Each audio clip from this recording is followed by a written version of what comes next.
Waitari bikozano. Vana venyu tapererwa. Vana venyu tapererwa. Pfungwa dzedu dzaguma. Pfungwa dzedu dzaguma. Tariro yedu kwamuri. Waitari bikozano. Vana venyu tapererwa. Vana venyu tapererwa. Pfungwa dzedu dzaguma. Pfungwa dzedu dzaguma. Tariro yawe kwamuri.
Hello and thank you for tuning in. Zita ndinonzi Elizabeth Nyagotramba tichikutendai tichikugamuchirai pano pa SlyMedia TV. Tirikuona muri kukomenda, muri kulike, muri kufollowa zvakare kuti musarasikirwe nemamwe maprograms atinokupai. Nhasi mungadai muchishushikana kuti mustudio ndinani. Nhasi ndine murume anonzi iye Isaac Mufudza anoimba gospel. Saka ati inini nhasi regai ndimboshanyirawo SlyMedia timbotaura nhoroondo yangu kuti Isaac Mufudza zvegospel zvakambobva kupi. Mukoma Isaac tinokuchingamidza pano pa SlyMedia TV. Ndotenda sister, how are you makadimene? Aiwa ndiripo zvangu ini. Ndaudza vanhu already kuti ndina mukoma Isaac Mufudza. Saka vakawanda vanhu vachidawana zvozoti Isaac Mufudza maybe vanokunzwai pa radio, vanokunzwai pa TV, vanokuonai pa newspapers. Vanhu vachidawana zvozoti murume uyu kwakatangira zvemusic izvi. Vakaenda ku School of Music here kana kuti zvakatongotanga zviri muropa. Ndinotenda mukoma Isaac ndo ari pano kutaura nezvavo. Zvemusic zvakangotangawo tichingokura tiri kumusha kuchikoro tichidzidzira kuimbawo music, tikazokura tikazozivawo church, tikajoinawo makwaya akasiyana siyana kuchechi ikoko, tikakura zvakanyanya music, tikaimba nemabvuwi wekuhilltop, tikaimba nemabvuwi Mutara district choir, tikazoti regai timboitawo zvedu tegaka sezvavanoitawo wekuhilltop iwayo newekumutara district, timbogadzirawo chinhu chinonzi the Green Pastures Choir. Chatadai kufambira kuti tikuzwisei kuti ndo chatiri kuita nezvacho muupenyu. Nezomutaura zveGreen Pastures Choir. Chii chakaita kuti muchuze zita iro? Takangofunga ungoti Jehovha ndiye mufudzi wedu. Green Pastures Choir, it's like mafuro manyoro. Tungoti Jehovha ndiye mufudzi wedu mune zvese zvatinoita, ndo patakangozvitorera ipapo. Patazobuda nezita iroro. Saka muband renyu reGreen Pastures mune vanhu vangani? Green Pastures Choir tine vaimba vanokwana kuita vanomwe 7 muchirungu. Ini ndini mutungamiri wavo, Green Pastures Choir leader. Then tinoita vanonzi Wamahlanza, ndo vanova chairman wedu weku-Green Pastures Choir. Then toita baba Mwanyepa, ndo treasure wedu.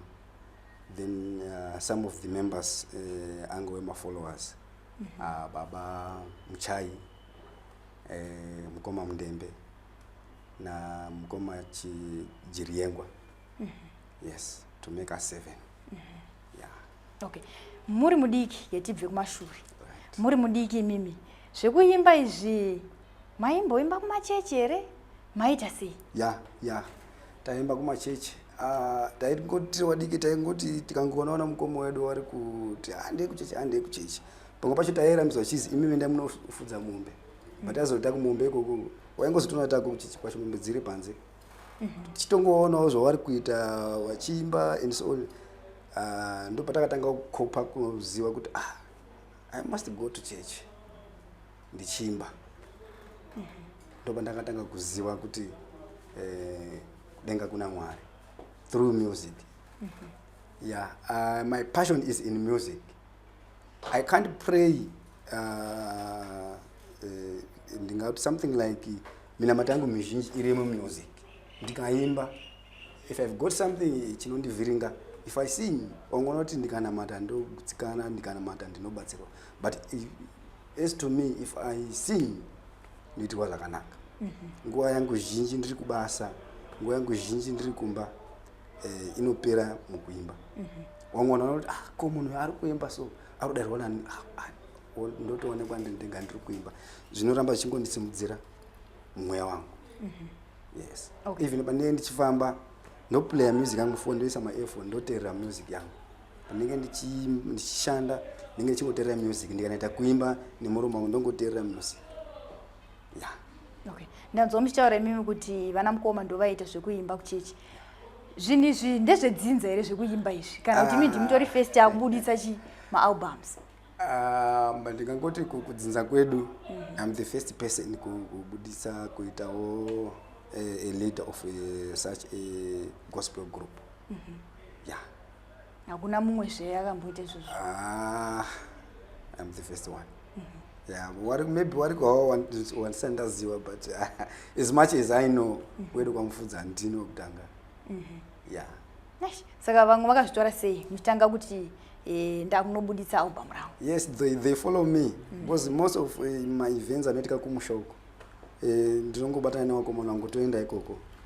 Toendawo nemapesitsi medu tichinoimba mumasangano, tichinoimba ma-family issues and so on.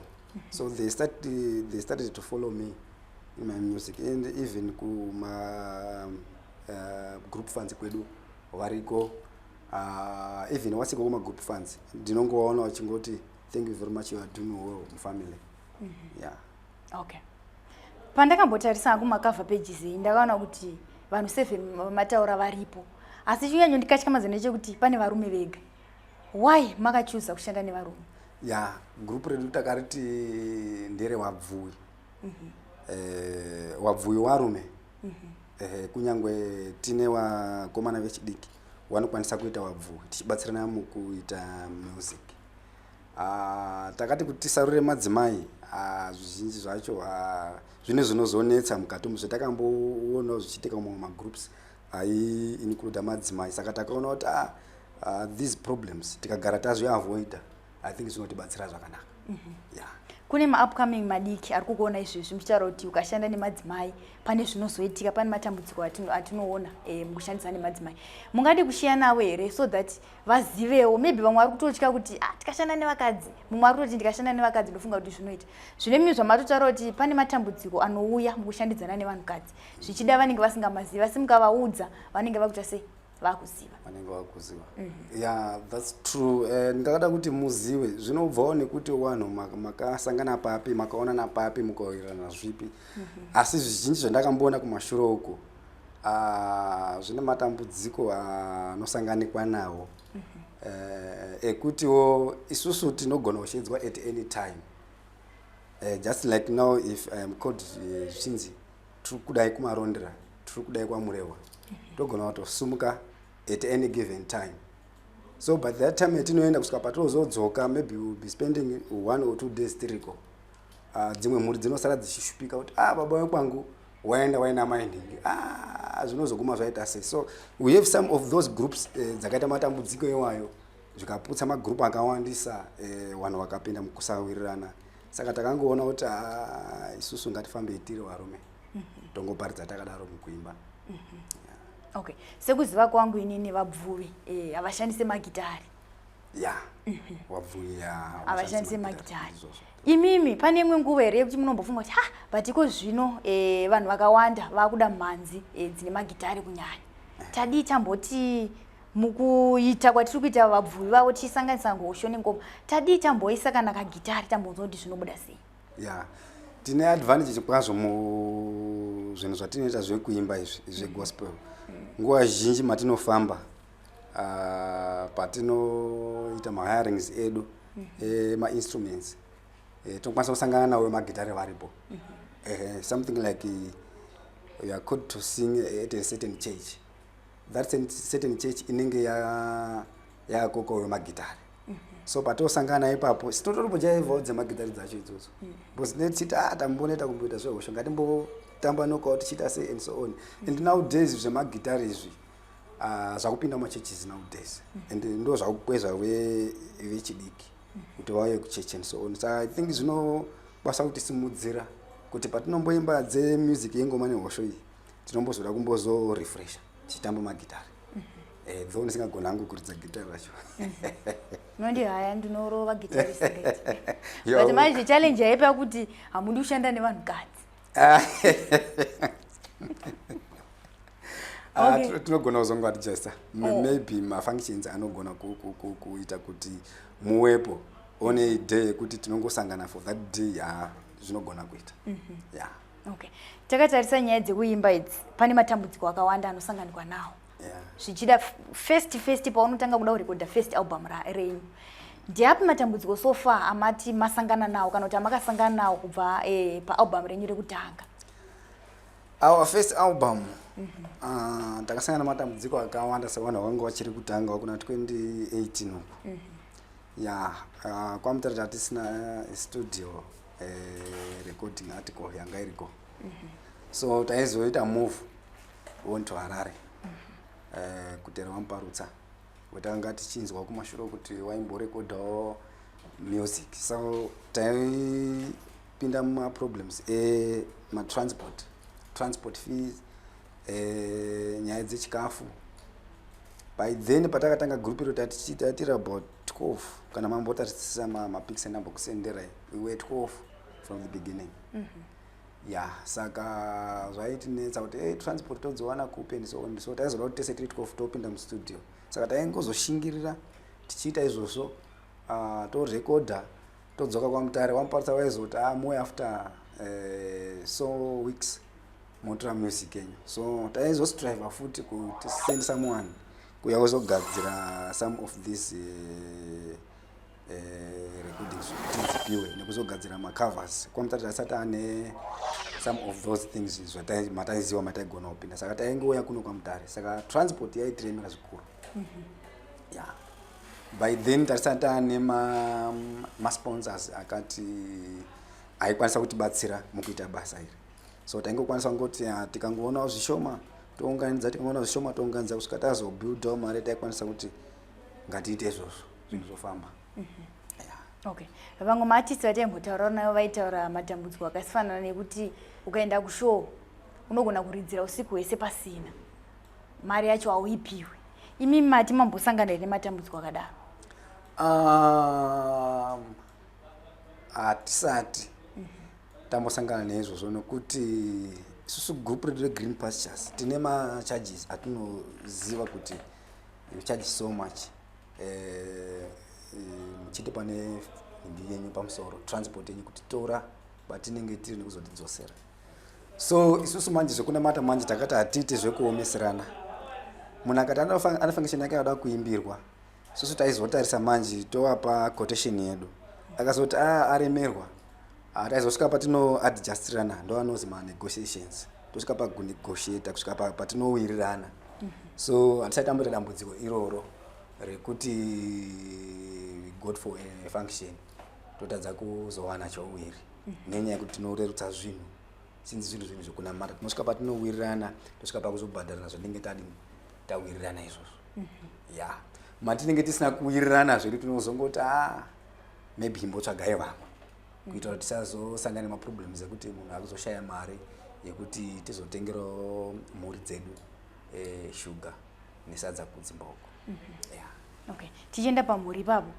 Mudzimai wenyu akagamuchira here zvekuti baba vakuita zvemagitari boss nozoti kune mamwe ma-issues ekuti vanhukadzi havazonzwise sezvamambotaura kuti vanenge vakuti baba vaenda uku obvious kwavaenda kulive show ikoko kunenge kune madzimai akawanda zvichida vamwe vacho vanouya vakashama hazvinei kuti igospel show kana kuti ichi madzimai akawanda anongoya akaita sei akashama ende miedzo munhu wese ndewenyama mudzimai wenyu hapana here nguva yekuti anomoti baba tadi tamboenda tese. Ini ndichandakadzidza muupenyu zvinhu ndizvo ndakazvidzidza from the beginning. Pandanga ndichatanga kutsvaga munhu wekuroora and that was kuna 2005. Yeah, my wife, she was in form 4. Inini ndandazopedza chikoro. Advantage yetakaita ndekuti takasaka kuziva kuti tikatsvagana of the same denomination munhu anokura achiziva kuti kuchechi kwedu kwatinoenda wana baba wariko wanoita mafunctions akati ma-UMF ma-youth wariko wanoita mafunctions akati so pakuzokura kana tazororana haazonetseki kana ndakuzomutaura kuti tiri kuenda kumunamato wechibvuwi because anoziva kuti wana baba wavo waenda kumunamato wechibvuwi zvishwa wana baba wane gurupu ravo rekwaya MC kwaya wavanoenda so anotosvika panguva yekuti ndigadzirira kuti gadzirirai muite sei muende like ipapa pandatobuda ndichiuya kunoko pandanga ndichiita ma-negotiations naSister Faith aizotarisa machatsi achitoti endai zvinoita kuti you be well known zvese zvamunenge muchiita endai munobudini munobatsirwa ma-interviews and so on saka munhu anenge asingachanetsi because anenge akugara aungoziva kuti zviriko zvinoita sei zvinoitika. Okay, tichidzoka zvakare pamadzimai panyaya dzandikutaura dzekuti mukaenda kumashows pane dzimwe nguva dzekuti madzimai anouya shuwa asina kupfeka zvakanaka miedzo haikubate here sevanhu vanenge vari panyaya dzemhanzi variko vanouya vasina kupfeka and so on vanouya vasina kushongedzeka zvakanaka and so on trying to attract isusu vana baba vechidiki I don't know vanenge vaina mamissions avo but isusu kana tichiziva mission yetinenge tiri hatizongonetswi nenge tine mission nadzva muchitaura zvekuti mudzimai wenyu makamuroora from the same church yamaenda zvakaoma sei kuroora mudzimai wekune imwe chechi iwo uchiita zvemagitari? Ini nangundoita zvengoma nehosho zvinozopa mutsauko manje kuti ndikaroora kuimwe denomination mutemo wedu kumachechi kwedu kwakasiyana siyana but ndimbotaura nekwangu inini tikanga taroora madzimai kana ndikaroora mu-SDA anofanira kuuya kuchechi kwandinoenda todzidzisana kuti zvekuchechi kuno kundoza zvinodai agopinda mugwara ratinenge tichiita sei tichida isusu kuti zvifambe zvakadini zvakanaka. Inozoenda kuita problem yekuti mudzimai wamwe hawadi kubva kumuchechi kwako wakarirwa nawabereki wavo there comes a problem yekuti haagutsikani kuti baba waenda kwakati kana anyari mai ane ma-programs kuchechi baba vanogona kunge vasokugutsikana kuti mai sofa chizvo wari pane program yakati hapari mafoni and so on so munhu anosvika pakunetsa ndotaura ndoudzwa kuti ari papa ari kuite so zvinovhiringa aenda kuprogram like maurire ndaita izvozvizvi so mongoona parongonzi wife arongofona arongorei hazvipi pikicha yakanaka tofanira kuita zvinhu zvinotipa pikicha yakanaka muupenyu maererano nekuroora kwedu kwatinoroorera and so on ndo zvinonziziva nevakuru ziva kwaunoroorera gadzirisana mumadzinza imomo mosvika pamunowirirana kuti makuita chinhu wani. Tichimbotarisa kunyaya dzemaproducers ndapi matambudziko amakasangana nawo from day one muchitanga kuti ndakuda kuita zvekuti ndibudise maalbums angu maproducers vanhu vanoshandika navo here because mamwe maproblems atiri kunzwa vanhu vanoti producer wakadai producer wangu ndiyauraya music yangu producer wangu ndiyadai imimi producer wenyu wamakatanga kushanda naye maybe makazochinja kana kuti chi from day one zvanga zvakamira sei? Producer watakatanga naye isusu since 2018 tichirekodha ndi Mr. Peter Dutumbarutsa I think munowaziva akugara kumba kwake kudanga mvura ndokune studio yake izvo ndokwatoenda tikafunga kuti kunorekodha toenda ikoko but before asati aita studio kumba kwake kudanga mvura kwaMutare waiwa nestudio yavo kuno kuna namasasa uko taiuya kunoko tairekodha neWabvuwi sezvandambotaura vakasiyana siyana tichitodzidza kuona kuti togona kunorekodha like today but pasina payment yaitwa mochingoita mapayments plan saka zvakatibatsira kuti tizive kuti tikazofollowa murume uyu tinokwanisa kurekodha naye tinokwanisa kusvika naye nenyaya dzekurekodha zvichitifambira zvakanaka. Tinawo Mubvuwi tamboda kuchinja mastudios nekuti zvinotitorera nguva, zvinotitorera mari dzakawanda kuramba tichingochinja so takangoziva vakamuparutsa atamubvira tambozosiyana nawo saka zvitinetsi tikangowirirana nawo mari tinenge tawirirana iyoyo we pay a sum of something then mabalances tinenge tichingoita pay up kusvika tapedza havanetsi. So panyaya yekurekodha hatina kumbobvira tasangana nemaproblems nemanhingiri edu nemarecording studios edu zvinhu zviri kufamba zvakanaka. Okay. COVID-19 yauya tinoziva kuti vanhu vakawanda vakaafectika neCovid-19. Imimi pamhanzi yenyu zvakakuafectai kusvika papi? Zvakatidzosera kumashure. COVID-19 yakadzosera zvinhu zvakawanda kumashure kusanganisira kumusic industry kwedu isusu ndokwatinotiwo mukatishedza wemi tenge chitarisirawo kuti tichaonawo $2 kunoendesa shuga kumba. Saka ma-activities mazhinji akabrepa panguva yeCovid muna 2019 to 2020 zvinhu zvizhinji zvakapera kudzoka kumashure. But pazvakadzoka kumashure kudare zvatinopererwa takafunga kuti what can we do, chicha chatingaitawo isusu sema-musicians muZimbabwe. Takatarisawo denda rakanga ratiwira takangoti ngatirekodhewo music yedu inotaura nezvecoronavirus. Tikapinda svika pakuita single track yedu naMr Mparutsa yakareba 9 minutes single track iyoyo. Then obva tazoti COVID-19 haisi kubvumira vanhu kufamba even mumastreets kutsvaga ngiyoyo music iyoyo, even kuyakwatira uchida music iyoyo iri kuaudio kana kuMP3. Taita sei ta shoot a video, a very short video inoratidza vanhu zvinhu zviri kuitika nekuchenjedza vanhu munguva yatatichirarama yeCovid-19 iyo. Tikaita saizvozvo tikaita kavidhio kedu katakaita kakafarirwa kakachenjedza vazhinji havana kupinda mutsaona yeCovid-19 because of that video yakanga yakuterendererawo yachipangidza vanhu zvinofanirwa kuitwa and so on. So takangoitawo chance yekuti tizikanwe nekuzivisa vanhu kuti green pastures iri kuchenjedzai, COVID-19 iri kuchenjerai, gezai maoko enyu, sanitize and so on. Saka takaona nguva yakanaka yatakazikanwa nayo munguva yeCovid zvinhu zvikafamba zvakanaka. Okay. First song yenyu toti first song yenyu chinzwa ichirira paya panonzi paDiamond FM kana kuti maybe mukombi kana musika muchifamba zvenyu mainzwa sei? Maiudza vanhu kuti ndini kari kurira ndini kakabuda paDiamond na9 kaikai ndini. Hatina kupinda munguva yekuti tinofamba tichiziviswa kuti tisu nekuti chitakangokwanisa kuita isusu taona kuti taane the green pastures choir chitakangokwanisa kuita kuenda kuDiamond FM. Diamond FM in Manicaland in most parts of the province muZimbabwe muno vanoteerera Diamond FM zvakanyanya. Takatanga kuzikanwa ipapo. Tatanga kuzikanwa ipapo ndo patinosiya macontacts edu and so on. Vanhu titanga kuwaona mumafoni medu wakutsvaga music yedu wakutsvagawo Wabvuwi isusu weGreen Pastures kuti tivaimbire muzvinhu zvavo mafunctions avo machange functions, machurch gatherings, matombstones avo, manyaradzos avo ndingangoti chini even kumaparties, kumabirthday parties, kumichato, maweddings. Ndo patakatanga kuita zvinhu zvekuti takukwanisa kutanga kufamba pana 2020 apo. Because kuna 2018 patakatanga kwa zvinhu zvacho chakatidzikire. Tangarisa taani motive into that situation. Okay.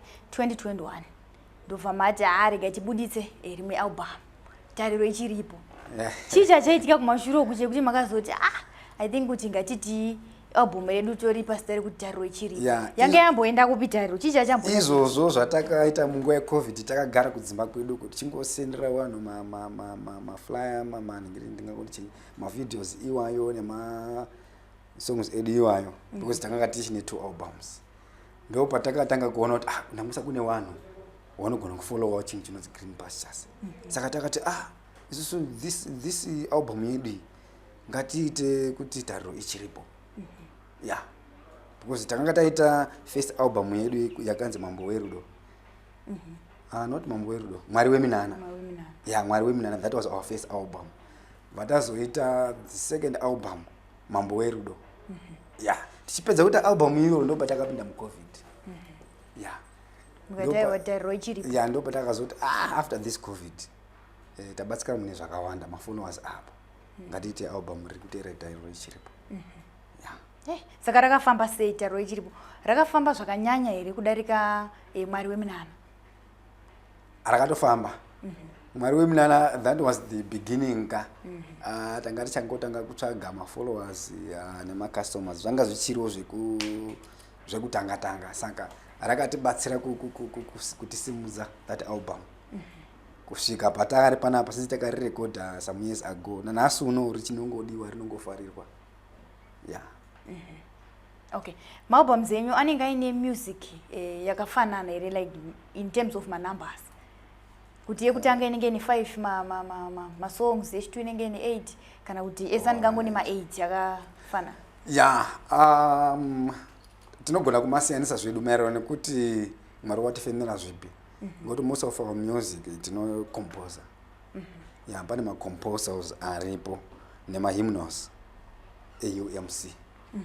Yeah, those are some green pastures takangoti whoever anoda kujoina us as long as achimboziwa music ichibvuwi anokwanisa kuya kujoina, but mostly we are under UMC. Tine waimbi weku Anglican, tine muimbi wane weku Anglican watoimba naye, tine wane weku Mushakata watoimba naye, then one weku International Apostolic Church atinoimba naye. Long back angari ku UMC bazoenda huko.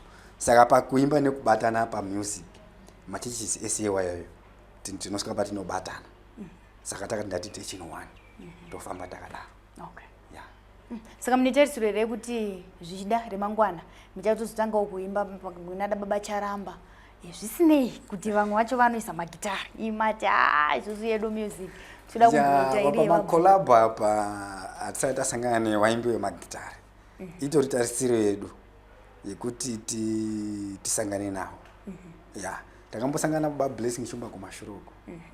Yeah, tikambofamba nawo pichana but azomira nezvikonzero zvakanga zviripo. Zvotakazoona kuti atikwanisi kuenderera mberi. But right now ndiri kutsvaga baba charamba. Asana ne contact yawo.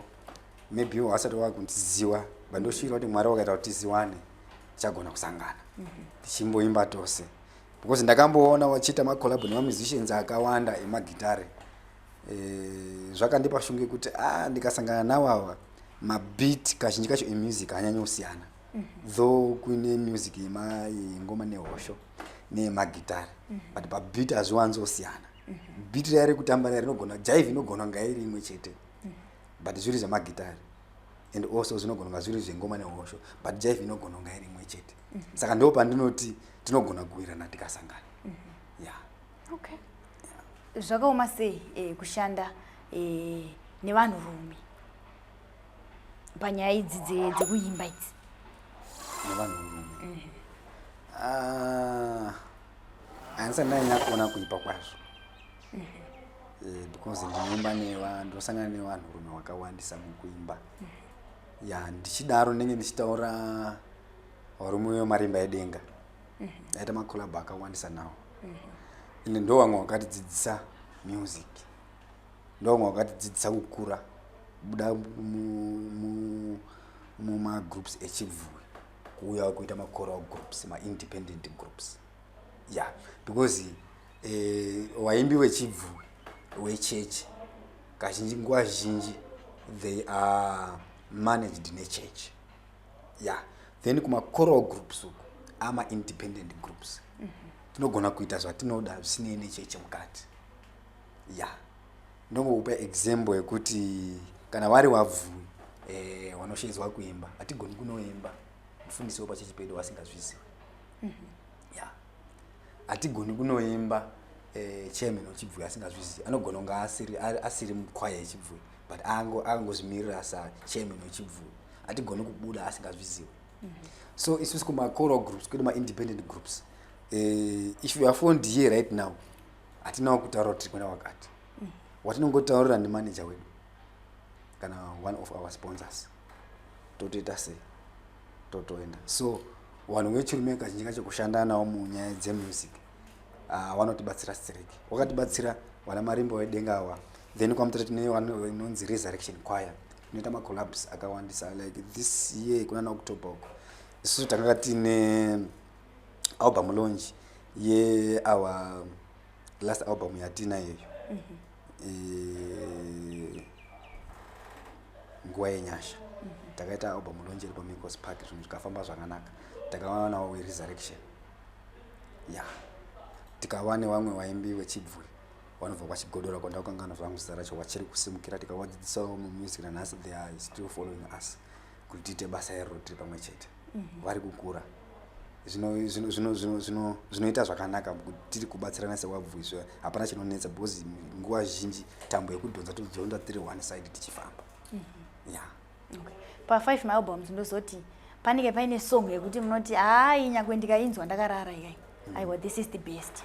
Yeah. Saka iko zvinototi inini hangu ndisati ndateerera 5 years ndifunga ndateerera ikutanga nechituku, one song yamunoti iyi aiwa iyi ndo best yandoda kusirawo Sly Media panapa, mungangonditiwo de so that ndinzwe manyukunyuku. Ndinayo song iri pana paalbum tariro ichiripo. Yeah, inonzi zvichakuomera. Yeah, song iyoyo nguva zhinji inondiitira zvakanaka. Yeah, yakaimbwa one of our group member. Inandinyatsogona zvangu kuishaura asi ndichambotry.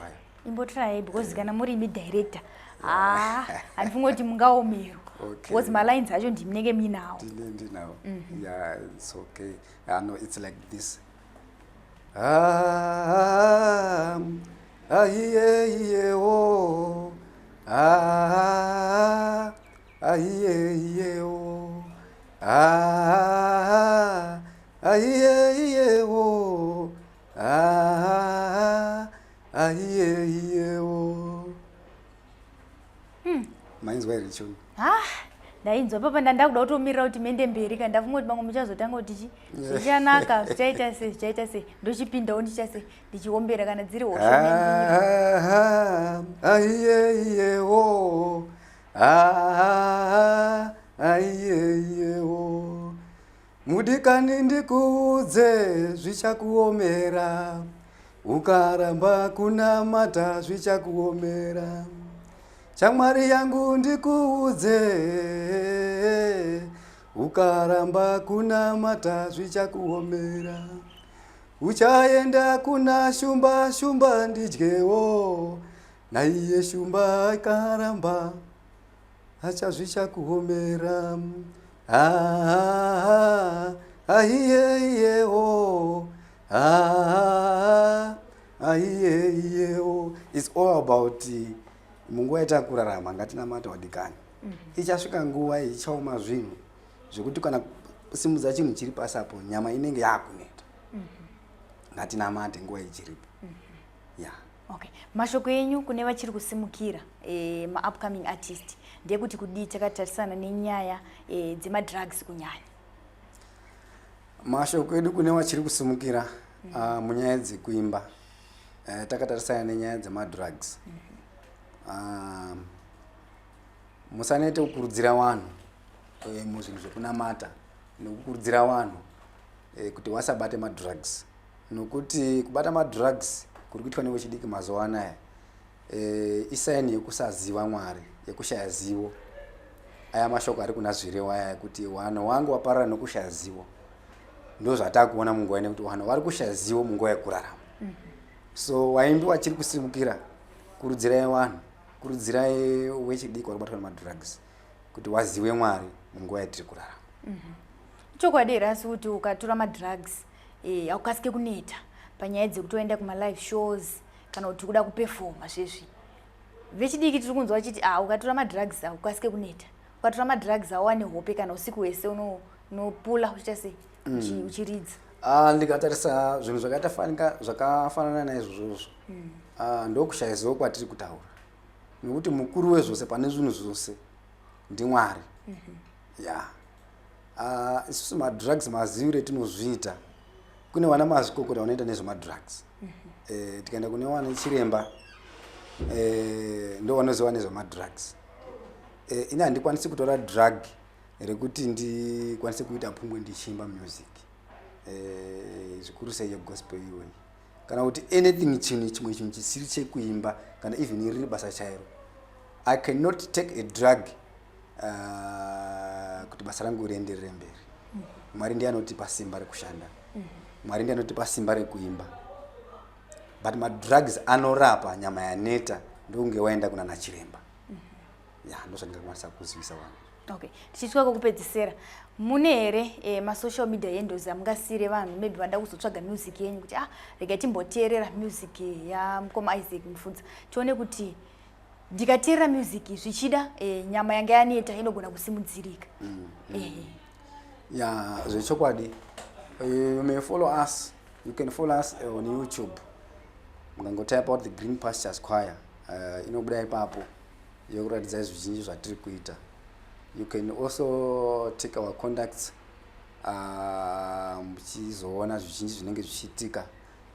Tine Facebook group retinaro, mukangonyoka kuenda kuFacebook mukangotypa munokwanisa kutiwana ikoko.